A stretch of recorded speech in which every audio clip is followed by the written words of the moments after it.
خداوند یسوع المسیح کی بادشاہی میں داخل ہونے سے قبل ہر انسان کے لیے نئی پیدائش یعنی کہ نئی سرے سے پیدا ہونے کا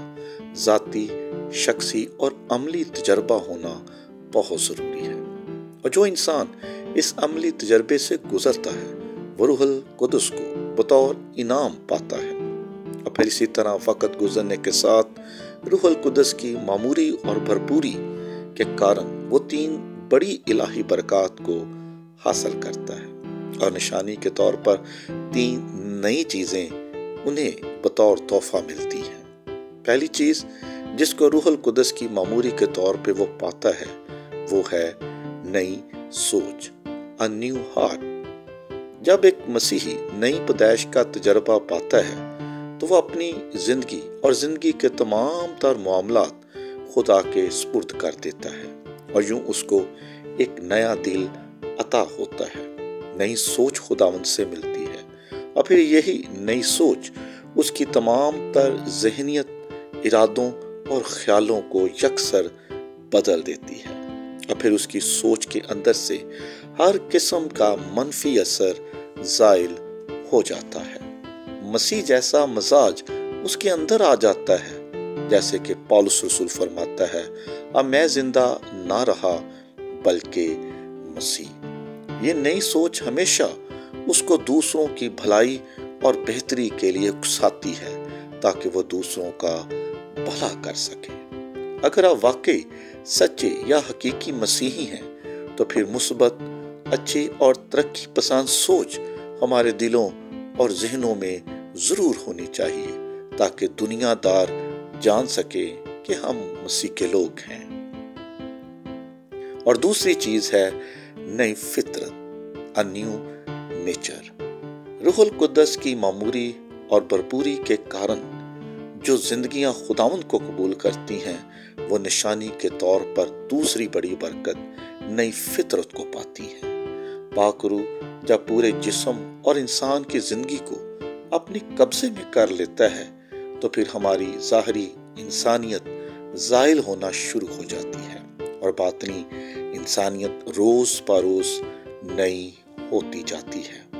دوسرا کرنتھیوں 4 باب اور اس کی 16ویں آیت میں اس بات کی سچائی کو اس طرح بیان کیا گیا ہے، اس لیے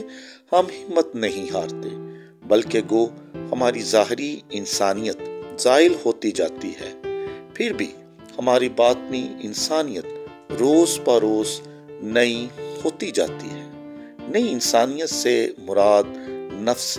ناطقہ ہے، یعنی کہ وہ مرکز، وہ مہر، وہ اوریجن یہاں سے سوچ، خیالات اور ارادے جنم لیتے ہیں۔ پاک روح اس مقام کو، ان خلیوں کو اور سارے مشینی نظام کو بدل کر نیا کر دیتا ہے تاکہ ایسی گناہ آلودہ سوچ پیدا ہی نہ ہو۔ اس لیے خداوند کا بندہ مقدس یوحنا بڑے وثوق سے یہ بات اپنے پہلے خط کے 5ویں باب کی 8ویں آیت میں یوں کہتا ہے، ہم جانتے ہیں کہ جو کوئی خدا سے پیدا ہوا ہے وہ گناہ نہیں کرتا، بلکہ اس کی حفاظت وہ کرتا ہے جو خدا سے پیدا ہوا ہو، اور وہ شریر اسے چھونے نہیں پاتا۔ آمین۔ لہٰذا حقیقی مسیحی لوگ نہ صرف منفی اور ناپاک سوچوں اور خیالوں سے دور رہتے ہیں، بلکہ وہ تو پاک روح کی معموری اور بھرپوری کے کارن ان کو اپنے دل میں بھی آنے نہیں دیتے۔ اور تیسری بڑی نشانی ہے نئی پہچان، نیو آئیڈینٹی۔ روح القدس کا نزول اور اس کی موجودگی اور المسیح کی قربت ایمان لانے والے انسان کو نئی سوچ،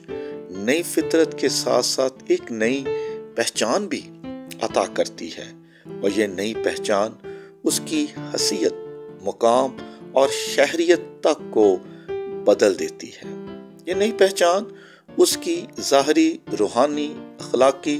اور سماجی زندگی کے خوبصورت اوصاف ہوتے ہیں جو مسیحی انسان کی صفت بن جاتے ہیں۔ مثلاً وہ کبھی جھوٹ نہیں بولتا، گالی نہیں دیتا اور نہ ہی وہ کبھی قسم ہی کھاتا ہے۔ اس گواہی کا ذکر بھی پالوس رسول کرنتھیوں کے نام لکھے گئے دوسرے خط کے 5ویں باب کی 17ویں آیت میں یوں دیتا ہے، اس لیے اگر کوئی مسیح میں ہے تو نیا مخلوق ہے، پرانی چیزیں جاتی رہیں، دیکھو وہ نئی ہو گئی۔ جی، آج ہم سب مسیحی اس نئے سال پر نئی پیدائش کے تجربے کو پا کر ان 3 لاجواب روحانی چیزوں کو بطور انعام اور تحفے کے طور پر حاصل کریں، تاکہ نئی مخلوق بن کر ہم نظام قدرت کو اور نظام کائنات کو اس کی خوبصورتی اور رنائی واپس عطا کریں اور حسن معاشرت کو نئے تقاضوں اور نئے اصولوں پر استوار کر سکیں۔ آئیں آج ہم نئی پیدائش اور نئے سرے سے پیدا ہو کر معاشرے اور سماج میں اپنا اپنا کردار بخوبی طریقے سے ادا کریں۔ خدا سننے والے تمام لوگوں کو نئی پیدائش یعنی کہ نئے سرے سے پیدا ہونے کا خوبصورت تجربہ عطا کرے، تاکہ وہ یہ 3 چیزیں بطور تحفہ اور انعام حاصل کر سکیں، تاکہ خداوند کی بادشاہت میں ہم سب اپنا حصہ پا سکیں۔ آمین۔